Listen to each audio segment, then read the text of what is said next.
Now, quick one. Story about Kwa Abba and it's Ghana man penguin His Excellency John Dramani Mahama Accra. So catch Ghana for you na share your boss waba a be reset or minor. Indeed, you will say resetting no and so go so koso. And it's Ghana a bra yidinya fa hudi free akosi broni ensem a 6 March 1957 na saa bere yi no abusuafo nam so amana ba bɛyɛ nkaye de ama ɔman konko Ghana nyinaa enti afe foforo bia no bosome ɛtɔ so mmiɛnsa which is March bosome no yeyi ɛyɛ saa 6 March no ne de ɛtɔ so nsia ne de si hɔ na yɛde ayɛ nkaye enti edu hɔ no ma ɛyɛ afofida ɛyɛ public holiday. Aside that no yɛhwɛ ma yɛbodwa ɛwɔ ɛyɛ mantemu ne mansini ahodoɔ mu ɛde dwumadie bi hyehyɛ so ɛno ɛyɛ March pass a yɛde ɛhyehyɛ soɔ na saa dwumadie no yɛ a ɛkɔ soɔ no owura John Dramani Mahama Ghana man panyin kyerɛ mu sɛ ohun sɛ ɛyɛ kabɔ sɛ adwabɔ a yɛ a yɛbɔbɔ ɛwɔ mantemu ne mansini mu no na yɛde di dwumadie de hyɛ ɛyɛ saa dapɔn no nso animonyam no wɔkyerɛm sɛ yɛ kabɔ na ɛno no mu no ɛna wɔhwɛ anim sɛ yɛyi saa nhyehyɛe no de afiri hɔ nom wɔ sɛ afe 2025 yi deɛ 6 March no yɛmma kwan ɛmɛdwabɔ ɛnkɔ so wɔ mantamu biara ne mansini ahodoɔ mu na mmom no yɛbɛhwɛ ne abodwa tadaa kɛseɛ baako ɛwɔ nkrabumpuni mantamu mampanyini atan kɛseɛ mu Jubilee House ɛhɔ ɛna wɔn bɛbɔ dwa na afei titiri ne ani ntire kuku danfo yɛato wɔn nsa afrɛ wɔn no wɔn de wɔn animonyam abɛta dwumadi no akyi ama yɛdi ama no nso atumi ayɛ fɛ enti 6 March 2025 no wɔkyerɛ mu sɛ afahyɛ bɛkɔ so as Independence Day celebration no ɛnyɛ adeɛ sɛ yɛbɛyɛ no wɔ mantamu biara anaasɛ mansini biara nso emu yɛn nyinaa no yɛbɛgye twi akɔtaa ɛyɛ Jubilee House ne yɛdi dwumadie no ama n'atumi nso ayɛ fɛ na owura John Dramani Mahama kyerɛ mu sɛ wotu saa na mo we sɛ deɛ ɛbɛyɛ a ɔman yi yɛn nyinaa yɛnim sɛ sikasɛm ɛho nso atɔ nsrepe a kyerɛ sɛ yɛn ho ayɛ tɔntɔntɔm de sɛ mpentoa ho a kyerɛ sɛ kaprɛba sempoa ɛkora mpo no ɛna yɛbɔtɔ mu afei na ayɛ mɛfo gu so ɔmo toto nneɛma a eti no ɛwɔ sɛ yɛyɛ ntotoe ɛbɛtumi aboa yɛn ama nneɛma atumi akɔ nkan yɛsɛ gya aserewa hɔ yɛ ɔbɔntam kɛse a ɛtutu no hwe ɛna aserewa nso esu agye nkukusu a ne to ne paeɛ Ghana yɛ ho kyerɛ yɛn nti ade nti ne yɛbɛyɛ yɛn ho akɛsesɛm bebree ɛwɔ sɛ yɛtoto nneɛma ne yɛtete nneɛma so na atumi nso aboa yɛn yɛnya sika kakra boaboa no na yɛtumi de abɔ ɔman ho ɛbra nti ɔpanyin hu ne sɛ dwabɔ a yɛ akokɔ ɔkɔ soɔ no ɛka bɔ mu dodo nti na afuwe ne deɛ yɛ ne baako pɛ na atumi nso aboa na ɛyɛ ɔpanyin a ɛba ne kitawudie dwumadie so a wɔhwɛ ɛyɛ ne ɛso ɛde ma aban no ɛno yɛ Government Communications Minister ɛyɛ owura Felix Kwakye Ofosu ɔno ɛna ɔne nsɛmtwerɛfoɔ di ahyiamu a wɔde ɛyɛ saa nsɛm yi ɛto ɛyɛ edwa na My Ghana Media TV bɛma wahwɛ sɛdeɛ nkɔmɔ no si bi ɛkɔ yɛ wɔ abere a owura Felix Ofosu Kwakye address ɛyɛ media no don't forget sɛ ɔbɛ subscribe to our YouTube channel sɛdeɛ ɛbɛyɛ all news update no yɛde baayɛ a wɔso wɔn nsa bɛtumi aka. Ladies and gentlemen of the media, welcome to this briefing on activities leading up to the marking of the 68th anniversary of Ghana's independence. As you may recall, on 6th March 1957, Ghana gained its independence from British colonial rule. And since then, every year, there has been national celebrations to mark that momentous occasion. In the last few years, however, there has been an effort to rotate the celebrations amongst various regional capitals. Now, whereas the intentions behind that may be noble, President Mahama has asked that that rotational policy be suspended because of the need to scale down. And this has become necessary due to escalating costs. It has been discovered after some review that the rotation imposed additional costs. And therefore, at a time when our national budget is severely constrained due to economic difficulties, it was not going to be sustainable to keep rotating the national celebrations.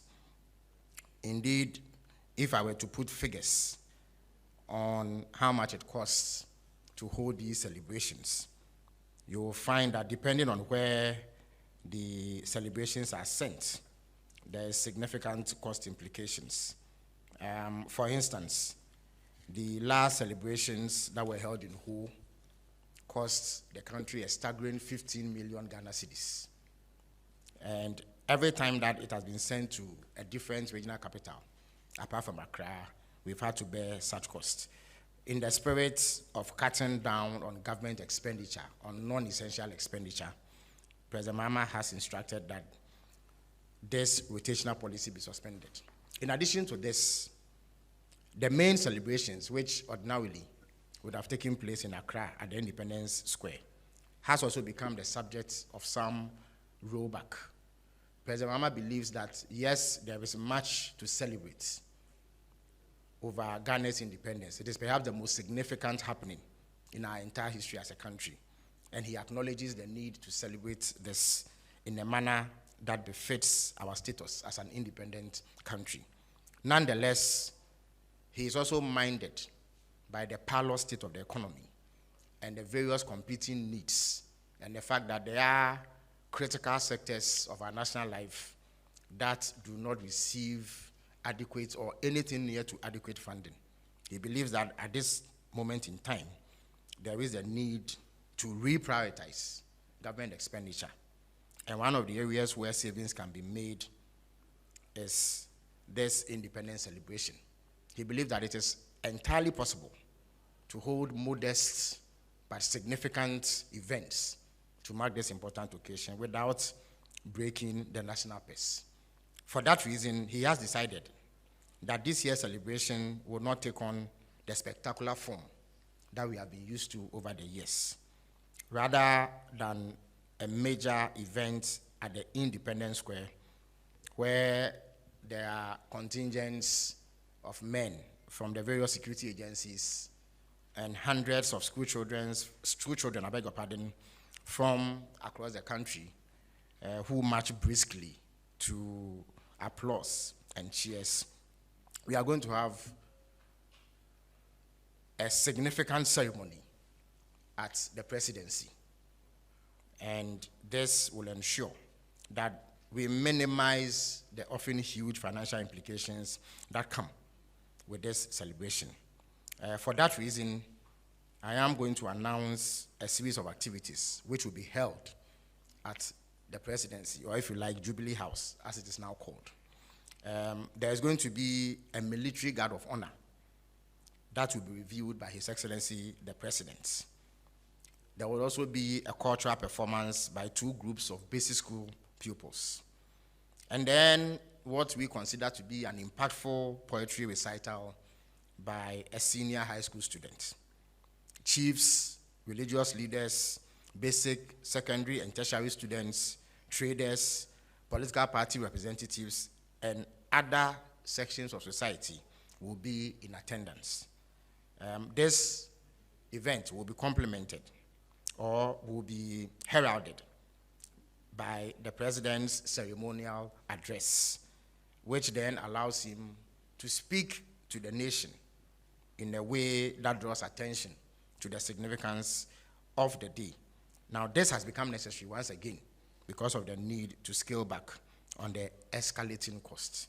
So I repeat, rather than a grand ceremony at the Independence Square, there will be a modest ceremony at the Presidency. Now, in the coming days, the Government's Communication Office, which hitherto was known as the Information Service Department, will develop a marketing and public relations plan involving the production of digital and audiovisual and print materials to promote the impending anniversary celebrations. In addition to this, there are some significant events that will be held within the context of holding an overall modest ceremony. So the famous 28 February Christianborg Crossroads shooting incident will be commemorated once again. And then the perennial or traditional presidential awards for school children will also take place. Now, it is the belief of government that these activities will be sufficient to uphold the significance of the day and yet enable government cut expenditure in areas that are non-essential. This, once again, has become necessary because of the need to fit all of these things within a constrained budget and refocus expenditure on the most important areas that require government's attention. So that would be a summary of what I have for you today. I would pause at this moment and take questions from the media. Let me indicate that there are members of the planning committee. The Deputy Chief of Staff, Mr. Standogbe, is here. He is the chairman of the planning committee. We also have personnel from the Government Communication Office and others who are actively involved in planning these events, and they will help me answer any questions that you may have. Thank you very much. There is a new African in the world. That new African is ready to fight his own battle and show that, after all, the black man is capable of managing his own affairs. And my last warning to you is that you all should stand firm behind us so that we can prove to the world that when the African is given a chance, he can show to the world that he's somebody.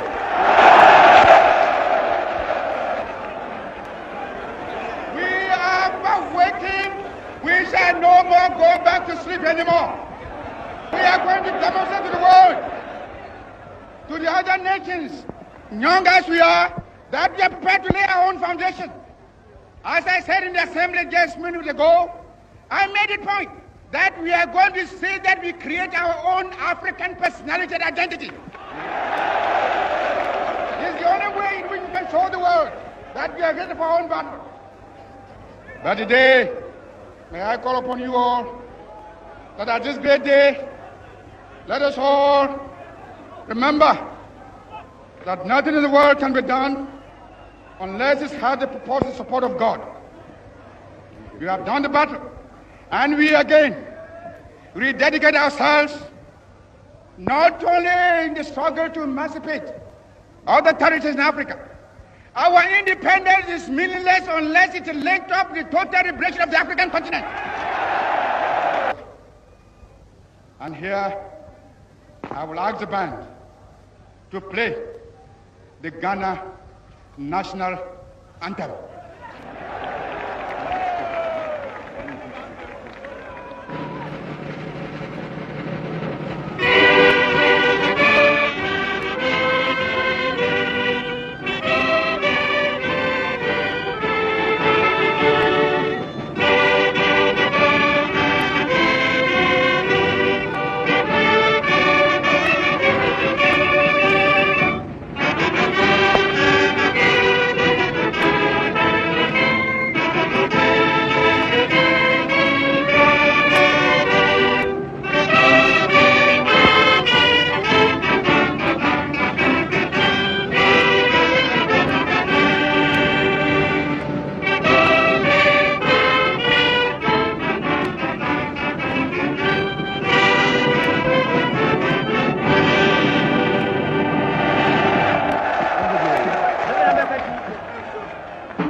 Freedom!